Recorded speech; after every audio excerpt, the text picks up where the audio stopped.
मैंने अपने सारे बैंक अकाउंट्स फ्रीज कर दिए, डिमोलिशन का मुआवजा लिया और रातों रात शहर छोड़कर भाग गया। ये सब इसलिए क्योंकि पिछली लाइफ में मेरे बेस्ट फ्रेंड ने भारी कर्ज से बचने के लिए अपनी मौत का नाटक किया था और मुझे करोड़ों के कर्ज में छोड़ दिया था। उसने अपना नाम बदल लिया और अपनी सीक्रेट लाइफ जीने लगा, जबकि मैं बेवकूफों की तरह 15 साल तक दिन रात मेहनत करता रहा ताकि उसका कर्ज चुका सकूं। जब मुझे भूख लगती तो मैं सूखे बन खाता था, जब मैं थकता तो पुलों के नीचे सो जाता था।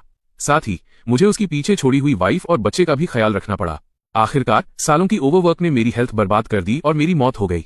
लेकिन जब मेरी आंखें दोबारा खुली तो मैं उसी दिन वापस आ गया था जब मैं उसके साथ फिशिंग करने गया था। मुझे बचाने के लिए नीचे मत आना, तुम्हें स्विमिंग नहीं आती। मेरे मरने के बाद मैं अपनी वाइफ और बच्चे को तुम्हारे भरोसे छोड़ रहा हूँ, प्लीज उनका ख्याल रखना। उस वक्त डूजिटांग पानी में हाथ पांव मार रहा था, कभी डूबता तो कभी सतह पर वापस आता और चिल्ला चिल्लाकर अपनी आखिरी ख्वाहिशें मुझे बता रहा था। नदी का बहाव बहुत तेज था, डूजिटांग जल्दी ही बह गया और मैं बस किनारे पर खड़ा उसे धीरे धीरे नजरों से ओझल होते देखता रहा।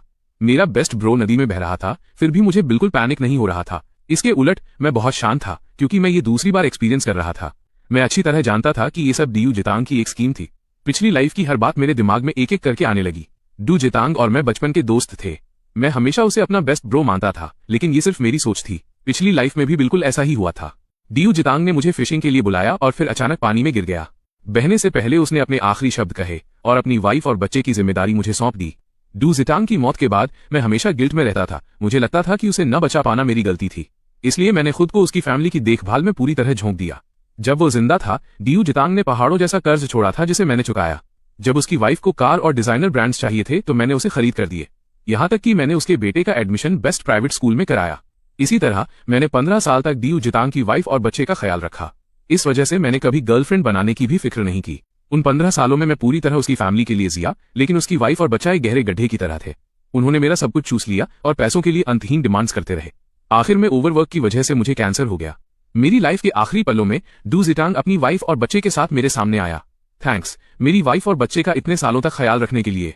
उस वक्त मेरे पास अपनी मौत का नाटक करने के अलावा कोई रास्ता नहीं था, लेकिन अब मैं कामयाब हो गया हूं और वापस आ गया हूं। अब तुम शांति से मर सकते हो। मेरी वाइफ और बच्चे को अब तुम्हारी जरूरत नहीं है। तब जाकर मुझे एहसास हुआ कि ये सब डू जितांग की स्कीम थी। वो डूबने वाला इंसिडेंट कोई एक्सीडेंट नहीं था, बल्कि कर्ज से बचने के लिए बिछाया गया एक जाल था।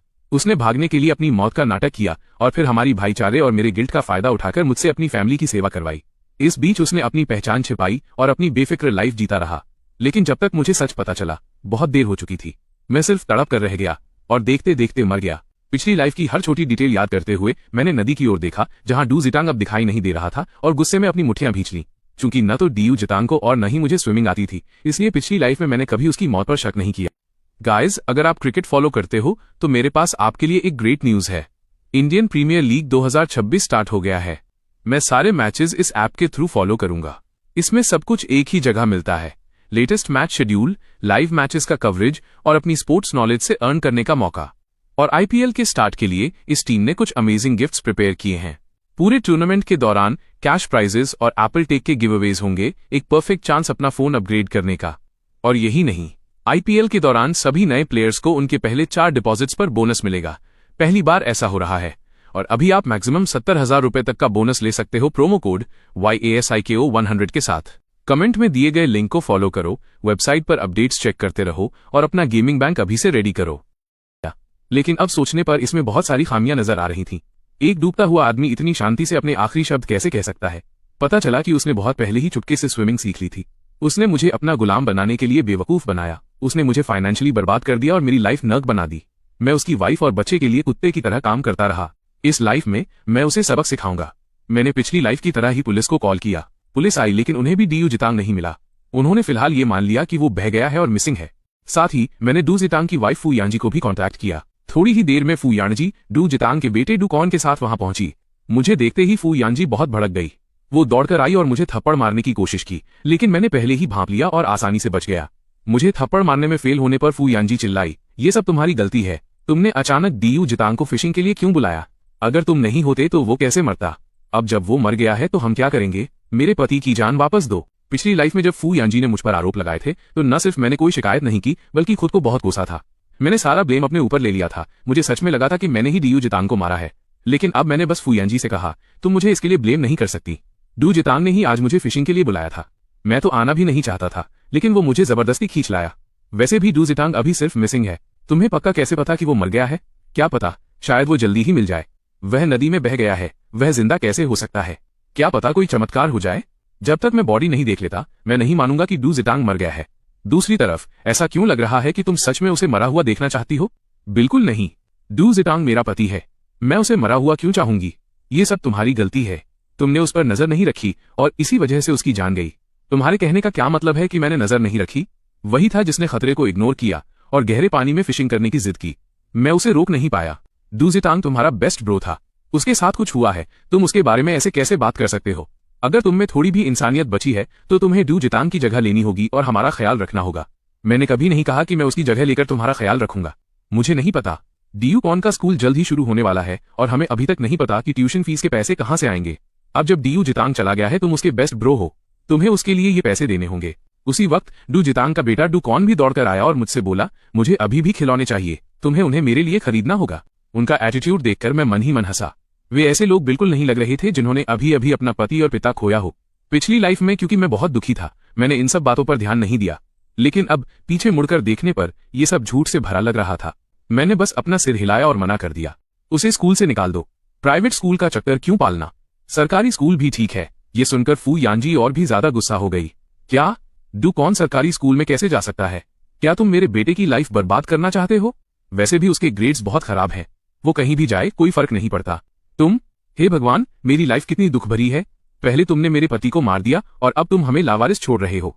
डू जितांग, तुमने उसे पहचानने में वाकई गलती की। उसने तुम्हें अपना बेस्ट ब्रो माना, फिर भी तुम उसकी वाइफ और बच्चे के साथ ऐसा बर्ताव कर रहे हो। तुम पूरी तरह से पत्थर दिल हो। क्या तुम डू जितांग की दोस्ती के लायक भी हो? फू यानजी ने खूब तमाशा किया जैसे कोई स्कैमर हो। वो लगातार डीयू जितांग की मौत के लिए मुझे ब्लेम करने पर अड़ी रही, लेकिन मैं अपनी बात से टस से मस नहीं हुआ। मैंने साफ कह दिया कि उसकी मौत से मेरा कोई लेना देना नहीं है और जिद पर अड़ा रहा कि बच्चे डीयू कॉन को सरकारी स्कूल में ही जाना होगा। मैंने किसी भी तरह की मदद करने से मना कर दिया। काफी देर तक बहस करने के बाद जब उसे लगा कि वो मुझसे कुछ नहीं निकलवा पाएगी तो वो गुस्से में पैर पटकती हुई चली गई। अगर कोई बाहर वाला ये सब देखता तो उसे जरूर लगता कि मैं बहुत बेरहम हूँ, लेकिन सिर्फ मैं जानता था कि ये बेरहमी ही उनके लायक है। कुछ दिनों बाद तक भी डीयू जितांग का कहीं पता नहीं चला। सबने मान लिया कि वो मर चुका है। मेरा भी अभी उसे ढूंढने का कोई इरादा नहीं था। फू यानजी ने मुझसे पैसे ऐंठने के लिए हर मुमकिन चाल चली, लेकिन मैंने एक पैसा भी देने से साफ इनकार कर दिया।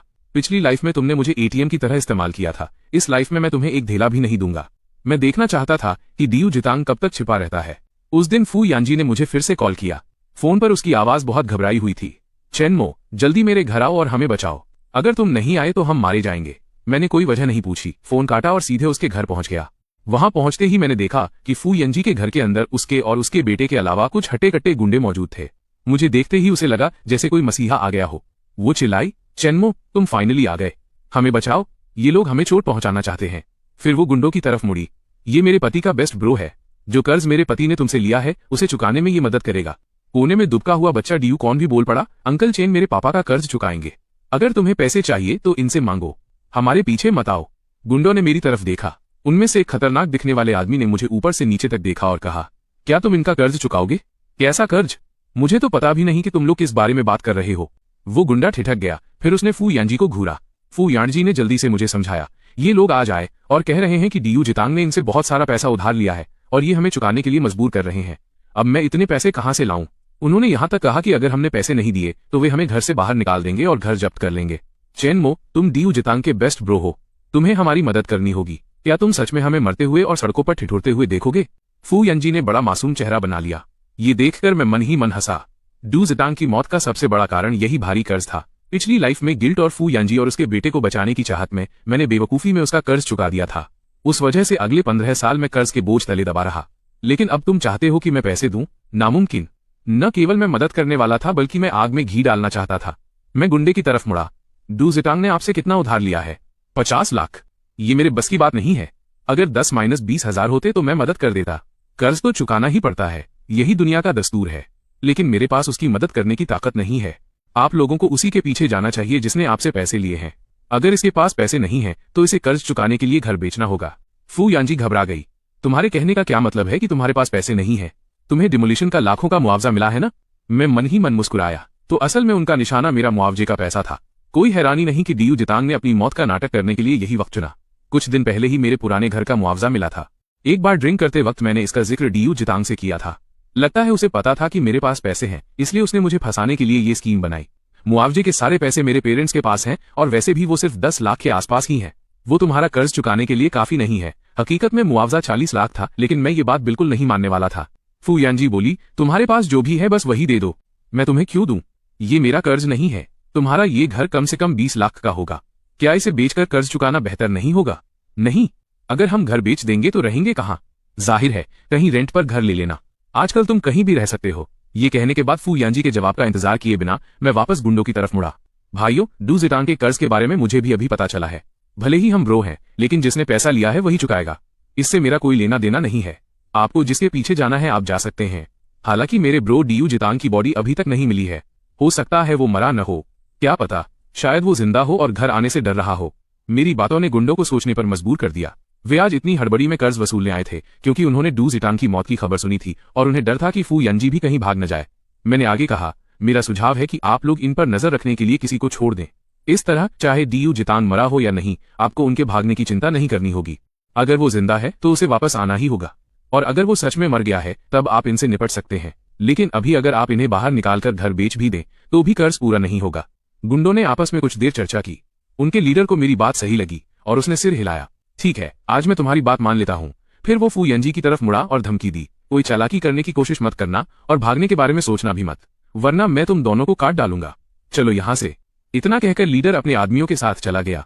जैसे ही गुंडे नीचे जाने के लिए लिफ्ट में घुसे, फू यानजी ने मुझे घूरा और कहा, चेनमो, क्या तुम अब भी डू जितांग के ब्रो हो?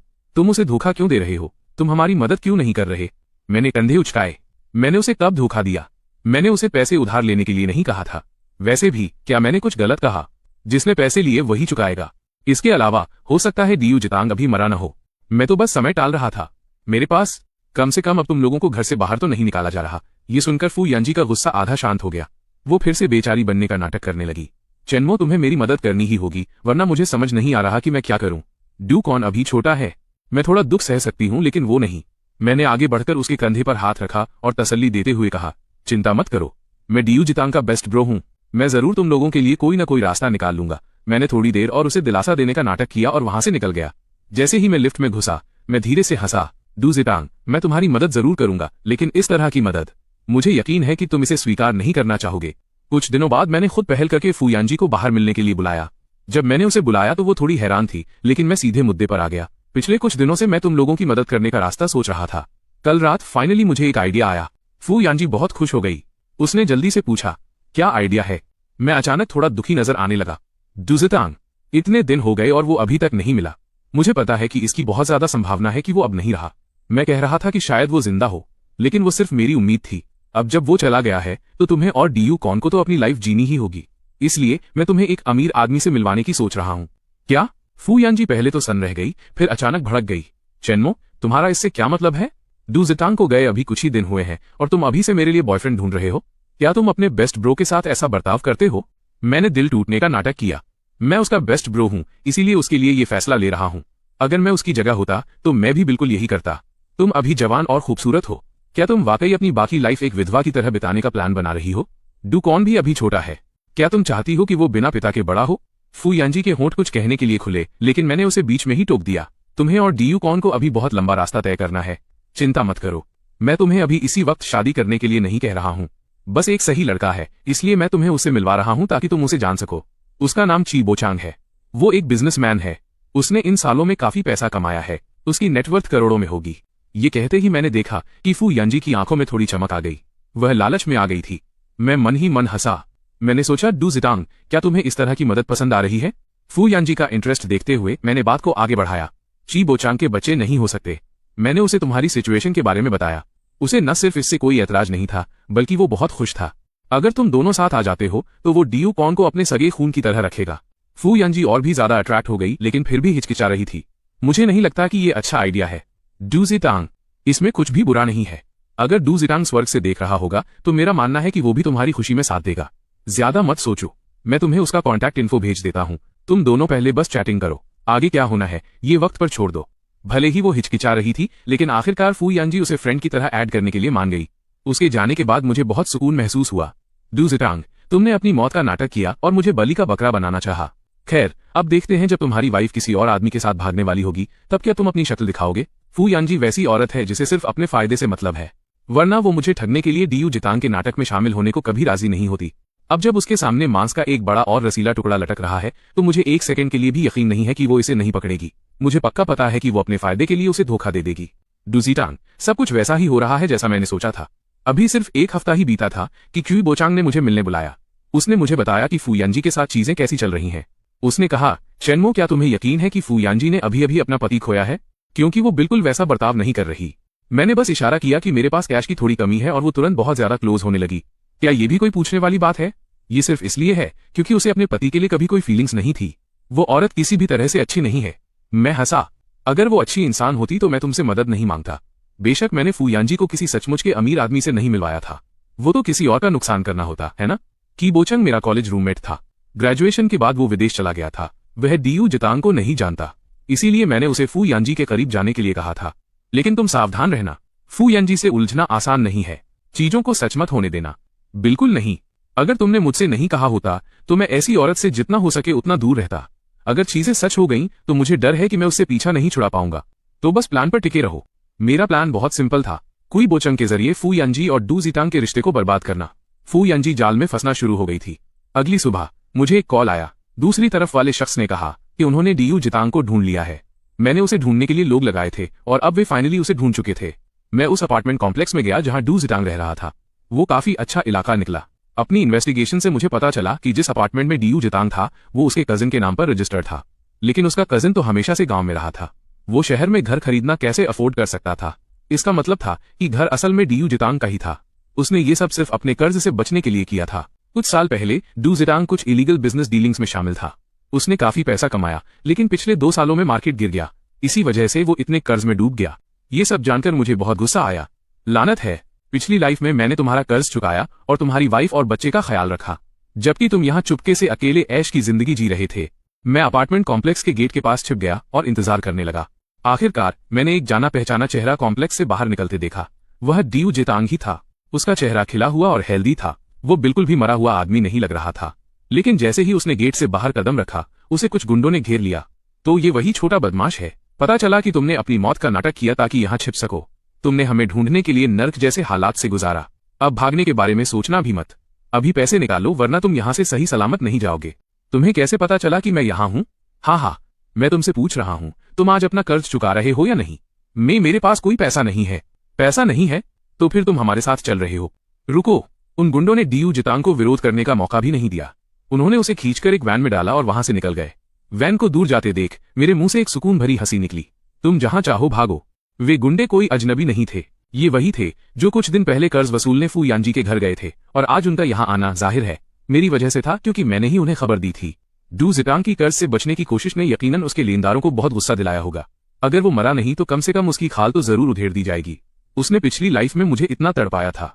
अब मैं पहले थोड़ा ब्याज वसूलूंगा। उस रात मैंने डीयू जितांग का फोन कॉल छुपकर सुना। ये लेनदारों और मेरे बीच हुई डील का हिस्सा था। मैंने उन्हें बताया था कि डू जितांग कहाँ छिपा है।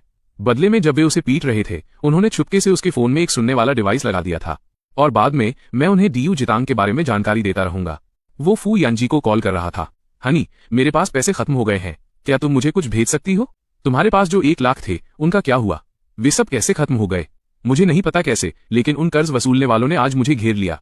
उन्होंने मेरे सारे पैसे ले लिए, एक पैसा भी नहीं छोड़ा। यहाँ तक कि उन्होंने मुझे पीटा भी। उन्होंने मुझे कुछ देर पहले ही छोड़ा है। अब मेरे पास खाने तक के पैसे नहीं है और मेरी हिम्मत नहीं है कि मैं अपनी पुरानी जगह वापस जाऊं। प्लीज मुझे खाने के लिए जल्दी से कुछ पैसे भेज दो। लेकिन मेरे पास भी ज्यादा नहीं बचे हैं। घर में हमारे पास जितने पैसे थे उनमें से ज्यादातर तो तुम ही ले गए थे। तुम्हारे पास जो भी है बस वो सब मुझे भेज दो। फिर मैं और हमारा बेटा कैसे जिएंगे? तुमने मुझसे कहा था कि तुम्हारा बेस्ट फ्रेंड यकीनन हमारा ख्याल रखेगा, लेकिन अब उसने हमें एक ढेला भी नहीं दिया है। मुझे भी समझ नहीं आ रहा कि क्या गलत हुआ। वो पहले कभी ऐसा नहीं था। मैं कुछ रास्ता निकालूंगा, बस पहले मुझे खाने के पैसे भेज दो। मैं तुम्हें 1000 भेज रही हूँ। मेरे पास बस इतना ही है, इसके बाद तुम अपना देख लेना। 1000? इसमें मैं कितने वक्त का खाना खा पाऊंगा? मुझे और भेजो। मैं तुम्हारे लिए और पैसे कहाँ से लाऊं? मेरे और बेटे के भी खर्चे हैं। ठीक है, बस पहले इसे भेज दो। उनकी बातचीत सुनकर मैंने एक ठंडी मुस्कान दी कि ये तो बस शुरुआत है। कुछ दिनों बाद मुझे फिर से की बोचंग का कॉल आया। उसने बताया फूयांजी पिछले कुछ दिनों से और भी ज्यादा करीब आने की कोशिश कर रही है। ये खबर सुनकर मुझे पता चल गया कि फूयांजी और डीयू जितांग का रिश्ता अब पहले जैसा मजबूत नहीं रहा। इसलिए मैंने आग में थोड़ा और घी डालने का फैसला किया। अगली सुबह मैं फूयांजी से मिलने गया। मैंने उसे बताया कि मुझे अभी अभी कुछ याद आया है। उस दिन जब मैं डीयू जितांग के साथ ड्रिंक कर रहा था, वो बहुत नशे में था और उसने जिक्र किया था कि उसका नानयुआन जिले में एक घर है, वो उसके कजिन के नाम पर है। अब जब वो चला गया है तो क्या तुम्हें लगता है कि तुम वो घर उसके कजिन से वापस ले सकती हो? अगर तुम उसे वापस ले सको तो वो तुम्हारे लिए एक बड़ी प्रॉपर्टी होगी। क्या क्या तुम्हें यकीन है उसका नन्युआन जिले में घर है? मुझे याद है उसने नन्युआन कहा था, लेकिन उस वक्त वो बहुत नशे में था। मुझे नहीं पता कि वो सच बोल रहा था या नहीं। तुम्हें उसके कजिन से पूछकर देखना चाहिए। फू यानजी का चेहरा पहले पीला पड़ा, फिर गुस्से से हरा हो गया। ठीक है, मैं अभी जाकर कंफर्म करती हूँ। फू यानजी का रिएक्शन देखकर मैं समझ गया कि मैं कामयाब हो गया हूँ। फू यानजी को अंदाजा भी नहीं था कि डू जितांग का एक और घर है। पिछली लाइफ में डीयू जितांग ने उसी घर को बेचने से मिले पैसों का इस्तेमाल अपना बिजनेस शुरू करने और अमीर बनने के लिए किया था। जब वो अमीर था तब फू यानजी को फर्क नहीं पड़ा कि डू जितांग ने कभी ये बात उससे छिपाई थी। लेकिन अब हालात अलग हैं। मेरे बिना फू यानजी अकेले बच्चे को पालने के लिए संघर्ष कर रही है, और फिर भी डीयू जितांग ने उससे लाखों का घर छिपाया। वो यकीनन आग बबूला हो जाएगी। अब वो डीयू जितांग पर कभी भरोसा नहीं करेगी। असल में उनके रिश्ते में दरार आनी शुरू हो जाएगी। जाहिर है, जैसे ही मैं वहां से निकला, फू यानजी ने डू जितांग को कॉल किया और मैं उनकी बातचीत सुन रहा था। तुम्हारी हिम्मत कैसे हुई डू जितांग? तुमने मुझसे झूठ बोलने की जुर्रत कैसे की? सच सच बताओ, नन्युआन जिले वाला घर तुम्हारा है या नहीं? तुम्हें कैसे पता चला? ये मत पूछो कि मुझे कैसे पता। तुमने इसे मुझसे छिपाने की हिम्मत की। तुमने मुझसे कहा था कि वो रेंट पर है। मैं यहाँ हमारे बेटे को पालने के लिए संघर्ष कर रही हूँ और तुम वहां चुपके से ऐश कर रहे हो। क्या तुम इंसान भी हो? मैं कुछ छिपा नहीं रहा था, मुझे बस तुम्हें बताना याद नहीं रहा। वैसे भी मैं कोई ऐश नहीं कर रहा हूँ। मैं उस घर को बेचने का प्लान बना रहा था ताकि बिजनेस के लिए पैसे मिल सकें। अगर तुम घर बेचोगे तो तुम्हें आधा पैसा मुझे देना होगा। बिल्कुल नहीं, वो हमारी शादी से पहले की मेरी पर्सनल प्रॉपर्टी थी। मुझे फर्क नहीं पड़ता कि वो शादी से पहले की थी या बाद की। अगर तुम मुझे आधा हिस्सा नहीं दोगे तो मैं सबको बता दूंगी कि तुम मरे नहीं हो। शांत हो जाओ, चलो इस बारे में बात करते हैं। तुम्हें आज अपनी बात साफ करनी होगी, वरना ये मामला यहीं खत्म नहीं होगा। क्या तुम्हें अंदाजा भी है कि मेरी लाइफ अभी कितनी मुश्किल है?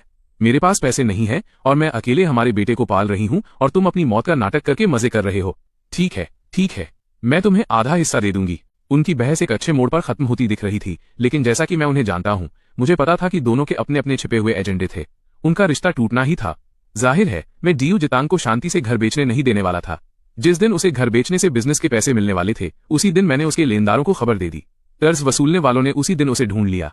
उन्होंने उसे धमकाया और उसके सारे पैसे फिर से छीन लिए। डू जितांग के पास एक बार फिर कुछ नहीं बचा। उसने फिर से फू यानजी को कॉल किया। हनी, मेरे पास खाने के लिए फिर से पैसे खत्म हो गए हैं। क्या तुम मुझे थोड़े और भेज सकती हो? क्या? तुम्हारे पास फिर से पैसे कैसे खत्म हो गए? क्या तुमने नहीं कहा था कि आज तुम्हें घर बेचने के पैसे मिल रहे हैं? वो पैसे फिर से छीन लिए गए। डू जितांग, क्या तुम मुझसे झूठ बोल रहे हो? हमने घर बेचकर पैसे बांटने की बात की थी और अब तुम मुझे मेरा हिस्सा नहीं देना चाहते, इसलिए तुम ये बहाना बना रहे हो। नहीं, वे सच में छीन लिए गए। मुझे नहीं पता उन्हें कैसे पता चला कि मेरे पास पैसे हैं।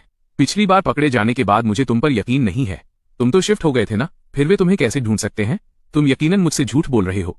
मैं तुमसे झूठ नहीं बोल रहा हूँ, मैं सच कह रहा हूँ।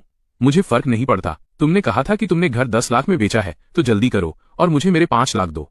पागल मत बनो, मेरे पास अभी 5 पैसे भी नहीं है। मैं तुम्हें 5 लाख कहाँ से दूं? तुम्हें आज मुझे 5 लाख देने ही होंगे, वरना मैं तुमसे तलाक ले रही हूँ। तलाक? तुम क्या बकवास कर रही हो? हमारा प्लान अभी पूरा भी नहीं हुआ है। हम तलाक कैसे ले सकते हैं? तुम्हारा वो घटिया प्लान, क्या वो पूरा होना मुमकिन भी है? अगर मैं तुमसे तलाक नहीं लेती हूँ तो क्या मैं तुम्हारे साथ यूं ही घुटती रहूं? हमारे पास अभी एक पैसा भी नहीं है और कर्ज वसूलने वाले हर दिन आ जाते हैं। हम ऐसे कैसे जिएंगे? मैं अभी मरा हुआ माना जाता हूँ। मैं तुम्हें तलाक कैसे दे सकता हूँ? तुम खुद रास्ता निकालो, वरना मैं तुम्हें सच में मरा हुआ मान लूंगी और डीयू कॉन के लिए एक अच्छा पिता ढूंढ लूंगी। नहीं, डू कॉन मेरा बेटा है, वो मेरा है। तुमने पिता के तौर पर अपनी जिम्मेदारियां पूरी नहीं की हैं। डू कॉन मेरे साथ रहेगा, मैं उसे एक बेहतर लाइफ दूंगी। क्या तुम मेरी पीठ पीछे किसी और मर्द से मिल रही हो? तलाक और बच्चे को लेकर डू जितांग और फू यानजी के बीच पूरी तरह से अनबन हो गई। वे अंतहीन बहस करते रहे और आखिरकार खराब रिश्तों के साथ अलग हो गए, और मैं इस सब के पीछे का मास्टरमाइंड बस इस ड्रामे का लुत्फ ले रहा था। वे जितना ज्यादा लड़ते उतना ही मेरा काम आसान होता। अगले दिन ची बोचांग ने मुझे रिपोर्ट दी कि फू यानजी ने इशारा किया है कि वो उससे शादी करना चाहती है। मैंने की बोचांग से कहा कि वो फू यानजी को मौका देने का नाटक करे। कुछ दिनों बाद फू यानजी ने फिर से डू जितांग को कॉल किया और तलाक की डिमांड की, लेकिन डू जितांग अभी भी नहीं मान रहा था। तब फू यानजी ने उसे धमकी दी, अगर तुम तलाक के लिए राजी नहीं हुए तो मैं पूरी दुनिया को बता दूंगी कि तुमने अपनी मौत का नाटक किया है। अगर तुम मुझे शांति से नहीं जीने दोगे तो मैं तुम्हें भी वो नहीं मिलने दूंगी जो तुम चाहते हो। ठीक है, अगर तुम तलाक चाहती हो तो ये नामुमकिन नहीं है, लेकिन अभी नहीं। तुम्हें मेरा एक और काम करना होगा। क्या काम है? चेनमो के पास जाओ। उस दिन फू यानजी फिर से मुझसे मिलने आई। उसके चेहरे पर थोड़ी अजीब सी झिझक थी। चेनमो, 2 दिन बाद मैं उस जगह जाना चाहती हूँ जहाँ ड्यू जितांग का एक्सीडेंट हुआ था, ताकि मैं उसे श्रद्धांजलि दे सकूं। लेकिन मुझे थोड़ा डर लग रहा है और मेरी अकेले जाने की हिम्मत नहीं है। क्या तुम मेरे साथ चल सकते हो? जरूर, ये तो अच्छी बात है। मुझे कब कांटेक्ट करना है? मैंने हामी भर दी। जाहिर है मुझे मानना ही था। ड्यू जितांग आखिरकार और ज्यादा चुप नहीं बैठ सका। वो अब सामने आने ही वाला था। 2 दिन बाद दोपहर में फू यानजी उस नदी के किनारे गई जहां ड्यू जितांग का एक्सीडेंट हुआ था। हम दोनों वहां श्रद्धांजलि देने के लिए कुछ सामान लेकर पहुंचे। उस दौरान फू यानजी थोड़ी तनाव में लग रही थी, लेकिन मैंने ध्यान न देने का नाटक किया। जब हम अपना काम पूरा करके जाने ही वाले थे तो हमने देखा कि एक शख्स हमारा रास्ता रोके खड़ा है। वह ड्यू जितांग था। मैंने देखा कि उसके हाथ में एक धारदार चाकू था। मैंने हैरान होने का नाटक किया। ड्यू जितांग, तुम मरे नहीं हो। मैं मरा नहीं हूं। तुम तो यही चाहते थे कि मैं मर जाऊं, है ना? मैं तुम्हें मरा हुआ क्यों चाहूंगा? तुम मेरे बेस्ट ब्रो हो। मेरी तो बस यही दुआ थी कि तुम जिंदा हो। और अब ये बहुत अच्छी बात है कि तुम सच में जिंदा हो। ये कहकर मैं उसे गले लगाने के लिए आगे बढ़ा, लेकिन जैसे ही मैं उसके सामने पहुंचा, उसने चाकू मेरी छाती पर लगा दिया। हिलना मत, हिले तो मैं तुम्हें जान से मार दूंगा। ड्यू जितांग, इस सब का क्या मतलब है? क्या मतलब? क्या तुम मुझे अपना भाई मानते भी हो? जिन दिनों मैं मरा हुआ था तुमने मेरी वाइफ और बच्चे की क्या मदद की? तुम्हारा क्या मतलब है? मैंने हर दिन उनका ख्याल रखा। जैसे ही मैंने अपनी बात खत्म की, पास ही खड़ी फू यानजी भड़क गई। तुमने कब हमारा ख्याल रखा? ड्यू जितांग के गायब होने के बाद तुम्हें हमारी कोई फिक्र नहीं थी। तुमने हमें एक फूटी कौड़ी तक नहीं दी। ड्यू जितांग, मेरी बात सुनो। ये इसलिए था क्योंकि मैं इस बात को स्वीकार नहीं कर पा रहा था कि तुम मर चुके हो, इसीलिए मैंने वैसा बर्ताव किया। ओह सच में? मैं अभी मरा ही था और तुम मेरी वाइफ के लिए दूसरा मर्द ढूंढने लगे थे। ये मत सोचना कि मुझे पता नहीं है, पर खैर ये सब अभी मायने नहीं रखता। अभी मुझे तुम्हारी मदद चाहिए। अगर तुम अभी भी मुझे भाई मानते हो तो मुझे 30 लाख दो। 30 लाख? मैं इतने पैसे कहाँ से लाऊंगा? तुम्हारे पास पैसे क्यों नहीं होंगे? तुम्हें अभी घर के मुआवजे के तौर पर लाखों रुपए मिले हैं। मुझे बेवकूफ बनाने की कोशिश मत करो। ड्यू जितांग ने चाकू मेरी छाती पर और जोर से दबाया। अभी मैं तुम्हें ऑर्डर दे रहा हूँ, भीख नहीं मांग रहा। अभी पैसे मेरे हवाले करो वरना मैं तुम्हें यहीं मार दूंगी। ड्यू जितांग, हम भाई हैं। तुम मेरे साथ ऐसा कैसे कर सकते हो? कौन तुम्हें भाई मानता है? जल्दी करो वरना मैं अभी चाकू घोंप दूंगी। शांत हो जाओ, शांत हो जाओ, मैं दे दूंगा। जैसे ही मैंने अपना फोन निकाला, उसने उसे मेरे हाथ से झपट लिया। पैसे कौन से बैंक में हैं? पासवर्ड क्या है? मैंने उसे पासवर्ड बता दिया। उसने बैंकिंग ऐप खोला और बैलेंस देखकर ठहाका मारकर हंसा। और तुम कह रहे थे कि तुम्हारे पास पैसे नहीं है। फिर ये क्या है? मेरी उम्मीद से ज्यादा 40 लाख। लेकिन अब यह सारा पैसा मेरा है। तुमने तो कहा था कि तुम्हें सिर्फ 30 लाख चाहिए। अब जब तुम्हारे पास उससे ज्यादा है तो जाहिर है मैं ज्यादा ही लूंगा। तुम मेरा किडनैपिंग और एक्सटॉर्शन कर रहे हो। ये गैरकानूनी है। क्या तुम्हें पता है तुम क्या कर रहे हो? चाकू नीचे रखो। हा, गैरकानूनी? तुम्हें मारने के बाद मैं इसे फिर से एक एक्सीडेंट दिखा दूंगा। किसे पता चलेगा कि ये मैंने किया है? एक मरा हुआ आदमी कातिल नहीं हो सकता। ड्यू जितांग बड़े घमंड के साथ बोला और फोन से पैसे ट्रांसफर करने ही वाला था। ठीक उसी पल चारों तरफ से पुलिस की एक टीम वहां पहुंच गई। हिलना मत, अपना हथियार डाल दो। ड्यू जितांग झटके से चौंक गया। मैंने उस मौके का फायदा उठाकर उसे एक लात मारी जिससे वो जमीन पर गिर गया और मैं सीधा पुलिस की तरफ भागा। मैं खतरे से बाहर निकल चुका था। ड्यू जितांग की चाल को अच्छी तरह जानते हुए मैं इतना बेवकूफ नहीं था कि यहाँ अकेला आता। मैंने पहले ही पुलिस को कॉल कर दिया था। जब तक ड्यू जितांग कोई हरकत करता उसकी किस्मत का फैसला हो चुका था। ड्यू जितांग घबराहट में उठा। उसने देखा कि हर तरफ पुलिस थी। चूंकि उसके हाथ में अभी भी हथियार था, पुलिस ने उसे तुरंत काबू में नहीं किया बल्कि हथियार डालने का ऑर्डर दिया।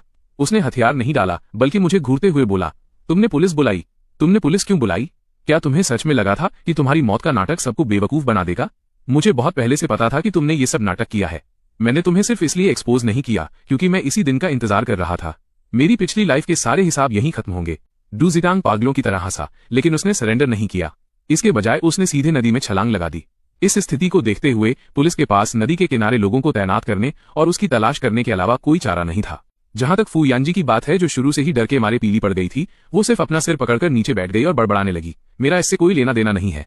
ड्यू जितांग ने मुझे आने के लिए कहा था। मेरा सच में इससे कोई लेना देना नहीं है। तुम्हारा इससे लेना देना कैसे नहीं है? तुम्हें पता था कि ड्यू जितांग क्या चाहता है। तुम मुझे मारना चाहते थे, फिर भी तुमने मुझे यहाँ आने के लिए धोखा दिया। 2 दिन बाद ड्यू जितांग की बॉडी नदी के बहाव के साथ नीचे की तरफ मिली। ये नतीजा मेरे लिए थोड़ा हैरान करने वाला था। मुझे लगा था कि उसे स्विमिंग आती है और वो इस बार बच निकलेगा और बाद में पकड़ा जाएगा। किसने सोचा था कि वो सच में डूब जाएगा? पिछली बार वो मुझे बेवकूफ बनाने और अपनी मौत का नाटक करने के लिए नदी में कूदा था। इस बार वो नदी में कूदा और सच में मर गया। ऐसा लगता है जैसे किस्मत को वाकई मजाक करना पसंद है। चूंकि फू यानजी ने एक साथी के तौर पर मेरी किडनैपिंग में हिस्सा लिया था, इसलिए वो भी सजा से नहीं बच सकी। उसे यकीनन जेल जाना होगा।